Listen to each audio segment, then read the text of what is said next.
पुस्तक असते सखा, पुस्तक असते गुरु, पुस्तक म्हणजे ज्ञान, पुस्तक कल्पतरू. पुस्तक काळोखाच्या वाटेवरचा प्रकाशाचा हात, पुस्तक मायेनं जपणारी आई आणि शिस्त लावणारा बाप.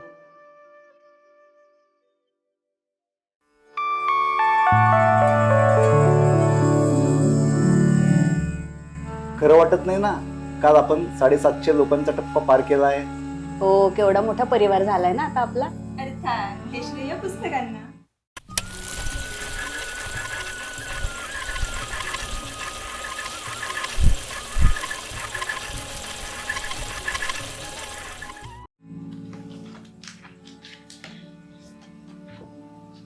पप्पा, आपण सुरुवात कधीपासून केली हो? आपण 2016 चालू केले आहे का नाही ना? 9 मे 2016 मध्ये.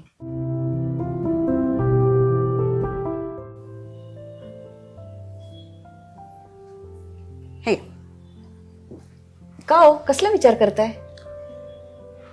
नोकरीमध्ये शाश्वत मला वाटत नाहीये. मला असं वाटतं की आपण स्वतःचा व्यवसाय चालू करावा काहीतरी. हो, पण नक्की तुमच्या मनामध्ये काय आहे, करायचं काय आहे? आता आपण मी नोकरीमध्ये जे काम करतो आहे त्यात तोच व्यवसाय आपण पुढे काहीतरी कंटिन्यू करूया असं मला वाटतं आहे. आणि मी काही नोकरी लगेच सोडणार नाहीये. आपण नोकरी करतच हे काम करणार आहे. आणि नंतर त्याबद्दल मी प्रमोद बरोबर, नवनाथ बरोबर बोललेलो आहे. काय काय त्यांचं काय म्हणणं आहे? त्यांचंही मत आहे, करा, काय हरकत नाहीये. आणि आपल्याला जर आर्थिक जर गरज वाटली तर आपण त्यांच्याकडून घेऊ शकतो. आपल्याला ते द्यायला तयार आहेत. नाही, मदत तर करतीलच, पण ठीक आहे, आपण करूया तुम्हाला जे काही मनात आहे ते. आणि माझी नोकरी आहेच आहे सध्या. आपण दोघं जण संध्याकाळच्या वेळात आपण हे काम करूया. पहिल्यांदा सुरुवात आपण छोट्या हातून करू आपण पण सुरुवात तर करणं गरजेचं आहे आपल्याला. तू होतीस ना, आपण ते मांटेनकडे गेलो तो पहिला सभासद मिळालेला अक्षय हो, तृतीयेला. आपण 3 जण गेलो तिघं जण ना गेलो. तेव्हा. नलिनी मांटे आपल्या पहिल्या सभासद अजून सुद्धा चालू आहे. आणि 2018 पर्यंत आपण 100 सभासद पूर्ण केलेले आहेत. हो, आणि 2024 पर्यंत 500. 500चा टप्पा पूर्ण. मम्मी, आपल्या लायब्ररीला विनयाचल ग्रंथालय हे नाव कसं दिलं ग? तिचं असं झालं, माझे गुरु चंद्रशेखर हरी जोशी यांनी विनयाचं नाव ठेवलं त्यामध्ये. आणि चल म्हणजे न थांबणार ग्रंथालय म्हणून हे नाव त्यांनी सुचवलं आपल्याला. अच्छा, सुरुवातीला ही सर्व कामं तुम्हालाच करावी लागत असतील ना? हो, आम्ही दोघं पण ऑफिसवरनं आल्यानंतर पुस्तकांची कामं करायचो. पुस्तकांना होल पाडायचं, शिवायचं, ते परत त्याचं कव्हर घालायचं, साईडचे बारकोड चिकटवायचे. आणि मग खरेदी वगैरे? सुट्टीच्या दिवशी.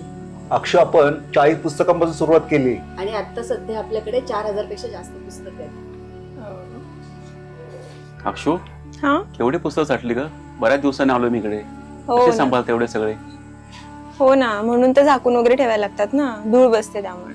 तुमच्या लक्षात कसं राहते एवढ्या सगळ्या गोष्टी? अरे, तेवढी नजर तयार झालीये, पुस्तकांमध्ये राहून पुस्तकांची सवय लागलीये. सभासद मिळवणं खूप गरजेचं होतं, पण तेवढंच टिकवणं आव्हानात्मक होतं. हाय हाय, आज उशीर झाला का? हा ना, आज आधीच उशीर झालाय. त्यात मला लायब्ररीत पण जायचंय आवरून पुस्तक बदलायला. खूप दिवस झालेत आणि आता मस्त फाईन बसणार आहे मला. अगं एक लायब्ररी आहे, घरपोच पुस्तकं देतात ते. हो, त्याचे नाव विनयाचल असं काहीतरी आहे. बर, माझ्याकडे नंबर आहे, पाहिजे तर तुला देईल. देऊन ठेव. तू मराठी पुस्तकं वाचतेस? हो ग, मी ते पुण्यात आल्यावर मला पुस्तकं वाचायची वगैरे खूप कळत नव्हतं ना, कुठलं पुस्तकं वाचायचं म्हणजे काय असतं. आणि त्या लायब्ररीवाले मला सजेस्ट करायचे की मी वाचण्यासारखं कुठलं इजी आहे, मला कळावं, म्हणजे स्टार्टिंगला कळायला पाहिजे वगैरे, तसं ते सजेस्ट करतात. अगं, मला ना सलोनीला वाचनाची सवय लावायची. अरे हो का? अगं, तुझ्या पुस्तकांबरोबर लहान मुलांची पुस्तकं पण तिथे फ्री मध्ये देतात. हो, खूप छान छान पुस्तकं असतात. अरे वा, नवीनच गोष्ट कळली ग मला तुझ्याकडून. पण निघते मी आता. चल बाय, पण मला नंबर नक्की पाठव. हो नक्की, बाय बाय बाय. वाचकांच्या मागणीनुसार त्यांनी मागितलेली पुस्तकं देण्यामध्ये ना खूप वेगळाच आनंद असतो. आजी मला टीव्ही दे ना. नाही फोन तरी दे गेम खेळायला. नाही. आपलं काय ठरलंय? एक आई बाबांनी सांगितलंय ना, एक दिवस नो मोबाईल नो टीव्ही. शी बाबा मी बोर झालोय.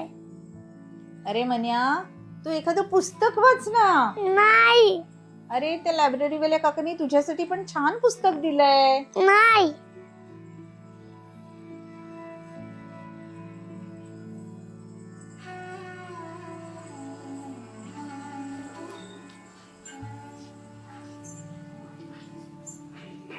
घरपोच पुस्तकं या संकल्पनेचं लोकांनी खूप छान स्वागत केलंय.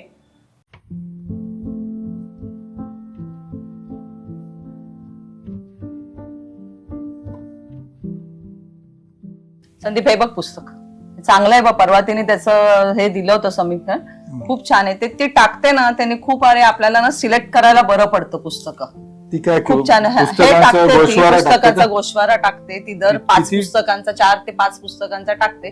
त्याच्याने छान होतं तसं. हे बघायलाही आपल्याला बरं पडतं. सिलेक्ट करून ठेवतात. हे चांगलं आहे तसं ते. आणि दुसरं ते माहितीये का तुला, ते तू नसतो स्टेटसवर फार त्याच्या किंवा ह्याच्यावर, जरा डोकं खालवा म्हणून त्यांनी ती खूप छान उपक्रम केला होता. कुठल्याही विषय त्याचे ते प्रश्न टाकायचे आणि दुसऱ्या दिवशी त्याचं उत्तर. पण ते उत्तर सुद्धा नुसतं उत्तर नाही, त्याच्या माहिती सकट उत्तर.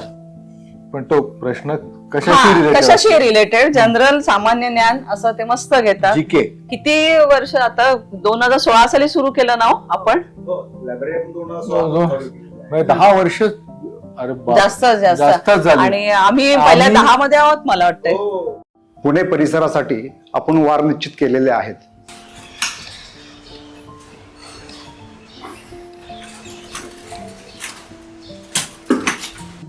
अगं ते पुस्तक नको उचलू, आज विजय येणार आहे पुस्तक बदलायला. हो का? आबा तुम्ही एवढे पुस्तक वाचता? हो, वेळ जात नको का? चांगला वेळ जातो माझा पुस्तक वाचण्यामध्ये. वेळ कुठं आता आमच्यासाठी पुस्तक बनवून द्यायला. विजय घरी येतो, सगळे पुस्तक आणून देतो. आबा तुमची मजा आहे. तू काय करतेस? मी झोपल्यानंतर मोबाईल तरी बघतेस, झोप तरी काढतेस. जरा वाचायचं पुस्तक चांगले.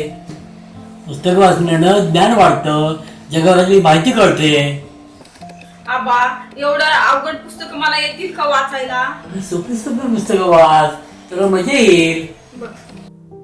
आपण कात्रजपासून ते कासारवाडीपर्यंत आपण काम करतो आहोत. त्यामध्ये आंबेगाव, सिंहगड रोड, धायरी, पाषाण, सुतारवाडी, बावधन, नंतर आहे नवी पेठेमध्ये, नंतर स्वारगेट, नंतर हिंजवडी या भागामध्ये आपण काम करत आहोत. सुरुवातीला आपण 2 व्हीलरवर आपण पुस्तकांची वाहतूक करत होतो. नंतर आपण पेट्रोलची रिक्षा घेतली. आता आपण CNGची रिक्षा घेऊन पुणे शहरामध्ये पुस्तकांचा आपण सप्लाय करत आहोत. पुस्तकांच्या सोबत राहण्याची, त्यांच्या देवाणघेवाणीची आई बाबांइतकीच आता मलाही सवय झाली आहे. या निमित्ताने भेटणाऱ्या अनेक व्यक्ती, अनेक कुटुंब आता आमच्याच कुटुंबाचा भाग झाली आहेत. पुस्तक निवडताना नसावं मनात कोणतंच वर्गीकरण.